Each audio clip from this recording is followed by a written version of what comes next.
pessoal, tudo bem com vocês? Petra Mesquita por aqui, em mais um especial Mês das Mulheres. A gente hoje vai conversar com Mariana Xavier, falar sobre esse Mês das Mulheres tão simbólico pra gente. Mari, obrigada por estar aqui, por topar o convite, por comemorar com a gente esse mês que é nosso. Obrigada, Pietra. É um prazer, né? Sempre bom poder compartilhar as experiências assim e falar de coisas importantes, né? Quem dera que fosse só um mês de celebração, mas é um mês da gente falar da importância disso, da importância das lutas, das conquistas femininas nas últimas décadas, nos últimos séculos e falar da importância da gente se unir cada vez mais em busca desses direitos, né? Perfeito. Inclusive, eu queria até falar sobre essa importância mesmo, assim, para você, né? Como que você vê esse mês, a importância desse mês? Ai, eu vejo de uma forma muito ambígua, né? Porque ao mesmo tempo que eu acho bacana ver que o assunto está efervescente, a gente ainda vê muita banalização, né, em torno do tema. A gente ainda vê muito esvaziamento do que isso significa, né?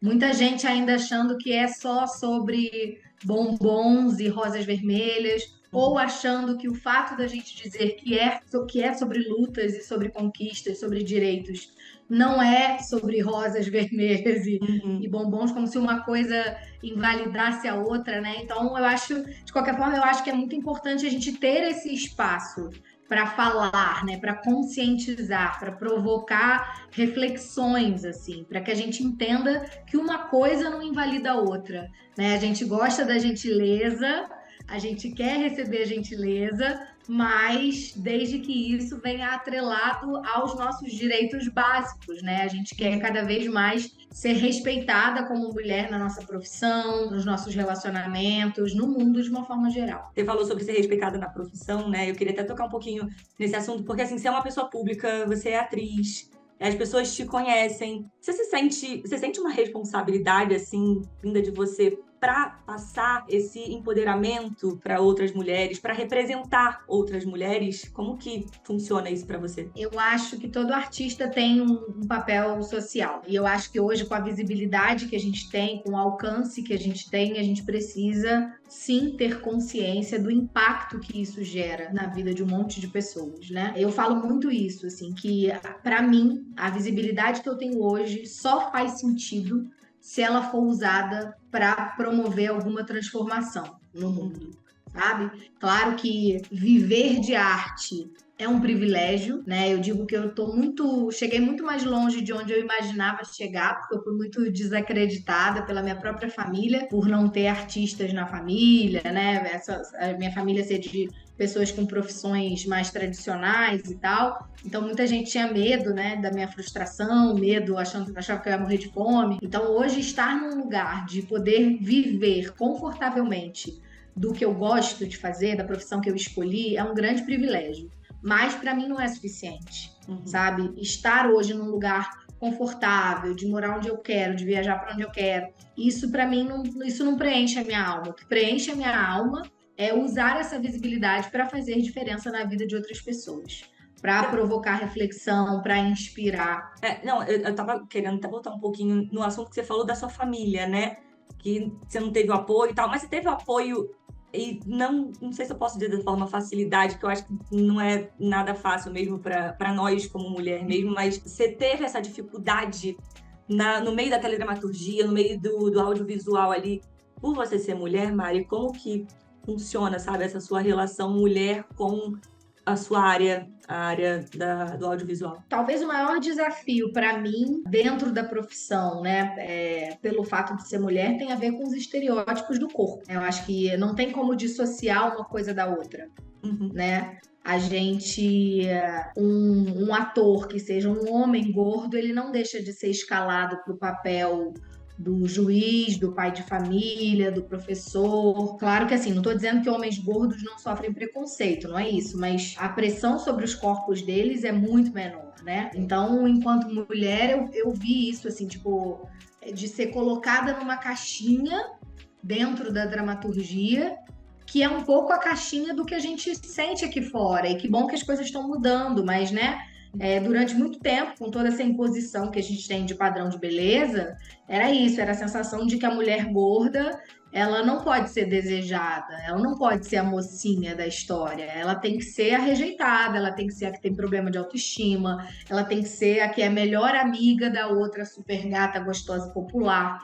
Então, uma luta minha dentro da profissão é também desconstruir esse estereótipo, né? É ir abrindo espaços para além disso, desses papéis que sempre foram destinados às mulheres gordas. E acho que aos poucos eu tenho conseguido sair um pouco da comédia, tenho feito personagens com uma autoestima fortalecida, personagens que têm uma vida para além do corpo, né? Porque é isso, assim. O nosso corpo, ele faz parte das questões da nossa vida, mas ele não é a única questão da nossa vida. Né? E a gente, durante muito tempo, viu personagens gordas que parece que o único tema delas era esse. Inclusive na publicidade, né? Eu demorei bastante tempo para ser absorvida pelo universo da publicidade, porque no começo eu só era consultada para fazer propaganda de roupa para gorda, como se eu não consumisse outro tipo de produto, né? Como se pessoas gordas não tivessem conta no banco, não dirigissem automóveis, não usassem joias, perfumes, maquiagem, sapato, não fizessem viagens. Então, eu acho que, enquanto mulher, a gente tem que ficar o tempo inteiro lutando contra um monte de estereótipos. Enquanto mulher gorda, soma-se mais um monte de estereótipos. É bom você falar sobre esse assunto, porque é um assunto que eu queria realmente trazer à tona, porque no seu Instagram você fala bastante sobre isso também, sobre essa questão da pressão do corpo ideal, né? E você vem desconstruindo isso aos poucos, vem mostrando para as pessoas que te acompanham que não é bem assim, que ela pode se sentir bem livre se botar um biquíni, seja gorda ou não. Eu queria ser saber... saudável, ser ativa. Exatamente, né? Fazendo os exercícios e, enfim. Queria saber, Mari, quando foi que você se deu conta de que não vou me adequar a esses padrões impostos pela sociedade, vou passar isso sim para as pessoas que me acompanham, sabe? Quando que você virou essa chavinha e o porquê disso? Tem uma frase que eu vi outro dia no Instagram, que eu dei print, porque qualquer hora eu vou publicar, que é: quem te vê assim livre não imagina a treta que foi se libertar. Quem me vê hoje não faz ideia de quanto sofrimento foi para chegar até aqui.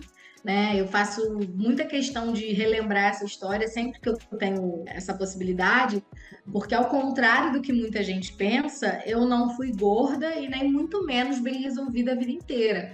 Eu falo tanto sobre isso hoje justamente por ter sido vítima dessa magreza, dessa pressão estética. Você é mais jovem que eu, com certeza. Eu não sei quantos anos você tem, mas certamente você é bem mais jovem do que eu. 26. Pois é. Então, com a sua idade, foi a idade que a minha cabeça começou a mudar. Eu, dos 18 aos 26, eu persegui desesperadamente esse padrão de beleza. Eu violentei muito a minha saúde física e mental em prol de me encaixar nessa forma que era dita como ideal. Eu estava completamente contaminada por essa mentalidade de que se você engordar 3 quilos, meu Deus, é o fim do mundo. Então, eu comecei a brigar com a balança por muito pouco, por 3, 5 quilos, quando eu tinha ali uns 18 anos. E contaminada por essa mentalidade, foi: meu Deus, eu não posso engordar de jeito nenhum. E aí comecei a procurar médico, porque o meu corpo já não respondia do mesmo jeito do que quando eu era adolescente, né? Tipo, os hormônios mudaram, a rotina mudou e tal. E aí eu encontrei um monte de médico super irresponsável que também reproduzia essa mentalidade e que saía me passando todas as porcarias do mundo para emagrecer. Então, eu sou o típico caso do efeito sanfona, da pessoa que tornou-se gorda tentando ser magra. Eu tomava os remédios, emagrecia, aí parava o remédio, engordava mais do que antes. Aí tomava outro remédio, emagrecia, quando parava, engordava mais. E assim essa margem foi aumentando. Até que por volta da sua idade, ali com os 26 anos, já estando fazendo terapia há um tempo, eu entendi a violência que eu estava cometendo contra mim mesma. E ali caiu a ficha de: peraí, o que aconteceu comigo, eu não posso mudar, mas eu posso mudar a forma como eu me relaciono com o que aconteceu comigo. Eu sempre bato nessa tecla: o nosso corpo carrega a nossa história. Ele carrega a história das escolhas que a gente fez ao longo da vida, as boas e as ruins. Então a gente precisa se perdoar pelas más escolhas, entendendo que a gente fez o melhor que a gente podia com as ferramentas que a gente tinha na mão naquele momento. E a partir desse conhecimento, desse aprendizado, que muitas vezes vem através de muita dor, fazer escolhas melhores daqui para frente. Então, a partir dali, eu resolvi lidar de uma outra maneira. E aí, esse meu processo de aprender a lidar com esse novo corpo, aprender a lidar com a consequência dessas escolhas, aprender a me olhar de uma forma diferente, sabe? Aprender que autoestima não é gostar só do que você vê no espelho, é se entender como conjunto da obra, merecedor de cuidado, de amor, de carinho, de respeito. Quando isso tudo mudou, compartilhar a minha jornada passou a ser um espelho para as outras pessoas. Muitas pessoas passaram a se reconhecer nessa história e entenderem que se eu tinha dado essa guinada, se eu tinha parado, se eu tinha começado a me relacionar de uma forma diferente com a minha história, com o meu corpo, que elas também poderiam fazer isso. Isso é extremamente gratificante. Claro que eu tenho que ficar o tempo inteiro atenta para não ficar escravizada por essa responsabilidade de ser exemplo. O tempo inteiro eu fico dizendo, olha, eu sou um ser humano como outro qualquer, eu não acordo todos os dias feliz, cantando, maquiada, não mesmo. E eu acho que até para um processo de construção de autoestima, é importantíssimo que a gente reconheça que a gente tem luz e sombra. Perfeito. Inclusive, Mari, essa questão gera muitas críticas, né? Vem muitas críticas, principalmente de homem, e, enfim, essa pressão da sociedade, toda uma desigualdade que a gente passa como mulher. Eu queria até que você falasse um pouquinho, assim, você como mulher, como uma pessoa que luta por várias pautas, que fala sobre isso no seu Instagram e na sua vida. O que você gostaria de mudar, assim, sabe, nessa questão de ser mulher? Se você pudesse escolher uma coisa. Pietra, primeiro eu vou começar contestando o que você falou, porque eu não acho que a pressão maior vem dos homens, não diretamente. Eu acho que uma das coisas que mais me entristece é ver que a maior parte dos ataques que acontecem em redes sociais e tal são feitos por outras mulheres. Outras mulheres que ainda não despertaram para esse entendimento de que essa competitividade, de que essa agressividade entre nós, de que essa coisa de criticar a outra só nos prejudica. São mulheres que não percebem o quanto elas são oprimidas e acabam repetindo, reproduzindo essa opressão. Enquanto a gente está perdendo nosso tempo e nosso dinheiro, gastando todo ele para ter o cabelo perfeito, a pele perfeita, o corpo perfeito e se degladiando para ver quem é a mais bonita, quem é a mais gostosa, quem é a mais sexy, os homens continuam dominando o mundo e tomando todas as decisões que são importantes para que o mundo aconteça, e decisões que impactam diretamente na nossa vida. Então, assim, acho que para o público que está acompanhando a gente aqui, vale a provocação, sabe? Você já parou para pensar de quantas coisas você abre mão na sua vida em busca dessa perfeição que nunca chega? Quanto dinheiro você gasta com produtos de beleza e tratamentos? Quanto tempo? Quantas coisas, com quantas pessoas você deixa de estar? Quantas coisas agradáveis para sua alma você deixa de fazer para tentar se encaixar nisso? E a que isso está te levando? Isso está te deixando verdadeiramente satisfeita? Né? Porque é uma engrenagem que adoece todo mundo. Porque tem um monte de... E eu me recuso veementemente Claro que ninguém é completamente livre das pressões estéticas. Estou eu aqui falando com você com unhas belíssimas, que eu passo 2 horas no salão a cada 3 semanas para fazê-las, né? Não vou ser hipócrita. Mas, assim, eu acho que é importante a gente se fazer essas provocações e entender que coisas a gente está escolhendo conscientemente e que coisas a gente está só ligando o piloto automático, reproduzindo comportamentos porque alguém disse pra gente que era o certo a ser feito. Sabe? Então, eu acho que a primeira coisa é a gente entender que, cara, juntas nós somos muito mais fortes. Sabe? Se a gente começa, ao invés de competir, a conversar, em vez de acreditar no seu ex que diz que a ex dele é louca, Tenta conversar com essa mulher, tenta ouvir essa mulher. O que que foi? Por que que esse relacionamento terminou? Será que esse cara que você tá achando que é a última bolacha do pacote é realmente isso tudo? Uhum. Né? Porque é isso, a gente fica competindo e sendo manipulado, né? Exato. Porque os caras estão gostando de serem os garanhões e não, enquanto elas não se falam, eu pego todas elas sem ninguém saber, É verdade. Isso é verdade mesmo. sabe? E o Então, eu bizarro, ô acho que a gente Mari, precisa se falar. é que você não é a primeira pessoa que fala isso. Eu já entrevistei outras mulheres, né, para esse especial, e muita mulher fala sobre, se eu pudesse mudar alguma coisa, eu mudaria a rivalidade feminina, porque eu acho que isso é o que mais atinge. E é meio bizarro, né? Porque a É, gente luta por tanta coisa e aí, no final das contas, a gente tem que dar um recado para as mulheres. Enfim. é. Mas é importante. E por falar em mulheres, qual é a mulher que te inspira, a mulher que te representa hoje em dia, ou que te ajudou a ser a Mariana que você é hoje? Tem algumas pessoas que eu acompanho, tem muita gente, né? Mas assim, eu vou falar duas, assim, que eu gosto muito do que falam, da forma como se posicionam. A Joyce Bert, que eu acho maravilhosa, eu sempre aprendo muito com as coisas que ela escreve. E a Flúvia Lacerda, que é a nossa maior top model plus size internacional brasileira, que é minha grande amiga, assim, e que eu também gosto muito da forma como ela se posiciona para o mundo, sabe? Eu acho que ela é muito inspiradora mesmo, na forma firme, corajosa e autêntica com que ela age, assim, neste planeta. Eu me inspiro muito. Saindo um pouquinho agora na pauta de mulher, mas ainda continuando, porque a gente vai falar de peça, porque você faz 7 mulheres, né? E antes do ano Sim. que vem. Queria saber um pouquinho mais sobre a peça, de que modo essa peça vai impactar na vida das pessoas, porque é uma peça que tem humor, mas aborda tanto assunto importante. Explica um pouquinho pra gente, Mari. Bom, essa peça é a paixão da minha vida, eu falo que é o maior orgulho da minha carreira. A gente fez 2 anos da nossa estreia, né? A gente estreou 4 de março de 2022 em São Paulo.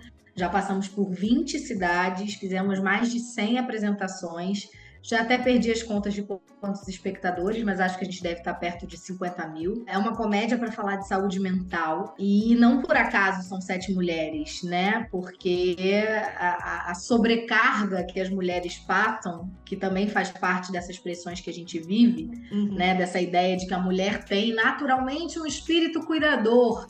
A mulher consegue fazer várias coisas ao mesmo tempo. O homem não. Ó, coitado, não cobre dele que ele faça várias coisas ao mesmo tempo, porque só a mulher consegue. Né? É engraçado que a sobrecarga vem em forma de elogio, né? Tipo assim, você aguenta, você é forte, você é guerreira. Não quero ser guerreira, Gui. Então eu sou guerreira, mas eu tô exausta. Exato. A Dizuit, que é a nossa personagem central, ela fala isso uma hora. Eu sou guerreira, mas eu tô exausta. Talvez essa peça seja um pouco o meu recado, né? Sobre essa colaboração entre as mulheres, assim. É um texto do Gustavo Pinheiro, que é maravilhoso, jornalista, dramaturgo, e ele tem uma capacidade incrível de extrair poesia do nosso cotidiano. Então, acho que ele teve uma abordagem muito sensível. Os personagens são todas muito humanas. É muito lindo o retorno que eu tenho do público, as pessoas saem muito emocionadas, muito transformadas, elas dizem, porque é uma peça que traz uma mensagem de otimismo, de esperança, que eu acho que a gente está precisando muito, né? São 7 personagens, como você falou, existe uma personagem central, que é a Dizuit, é a nossa grande protagonista, ela que conecta todas as outras. A Dizuit é uma representante típica da maioria de nós, mulheres brasileiras, essas que precisam se dividir entre os cuidados com a casa e com a família e o trabalho. Ela é faxineira da Central de Apoio aos Desesperados, que é o nosso CVV da ficção.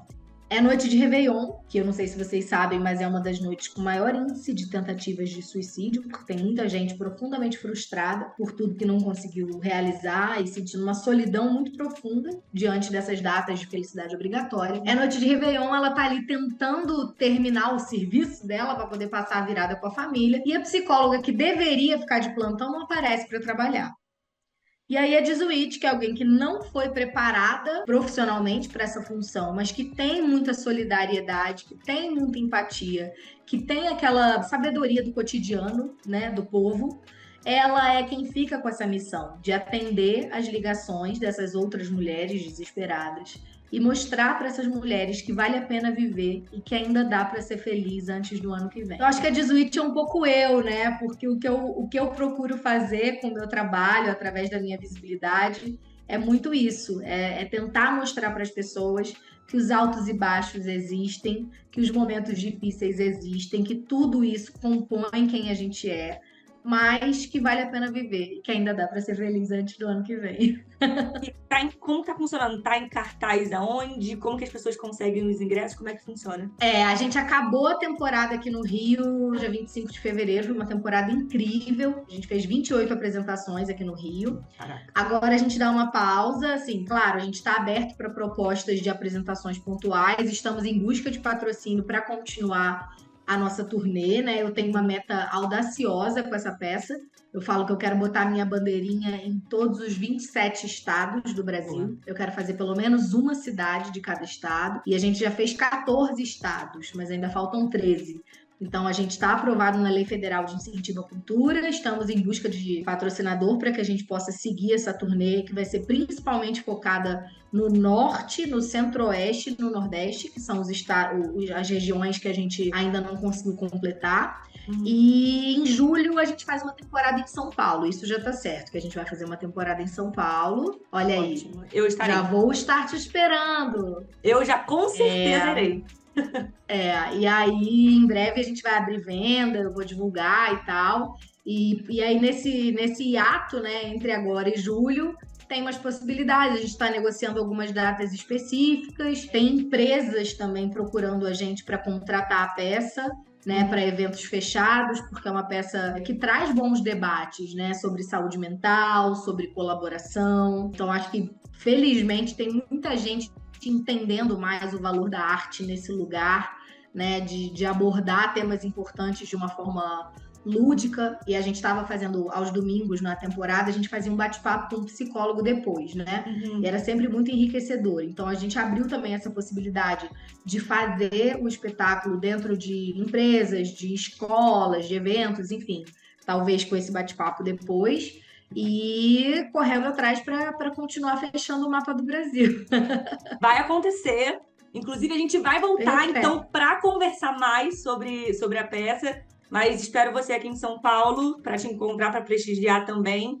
Todo mundo que vai assistir essa entrevista também está mega convidado. E assim, Mari, para a gente finalizar a nossa entrevista falando sobre esse mês das mulheres, você com essa peça tão importante para nós mulheres também, queria que você falasse com as pessoas que estão assistindo a gente, deixasse um recadinho sobre esse mês tão simbólico, tão importante para a gente. Eu quero nos parabenizar por termos chegado até aqui, falar que a gente ainda tem muita caminhada pela frente, né? Tantos direitos nossos hoje a gente nem se dá conta de que há pouco tempo não existiam. Coisas muito básicas, poder frequentar uma universidade, poder viajar sem pedir autorização para nenhum homem, nenhum pai, nenhum marido. Ter um cartão de crédito, gente, faz 50 anos só que a gente tem direito a ter um cartão de crédito, né? São muitas coisas que a gente nunca parou para pensar, que até ontem praticamente eram direitos exclusivos dos homens. Então, que a gente cada vez mais entenda a importância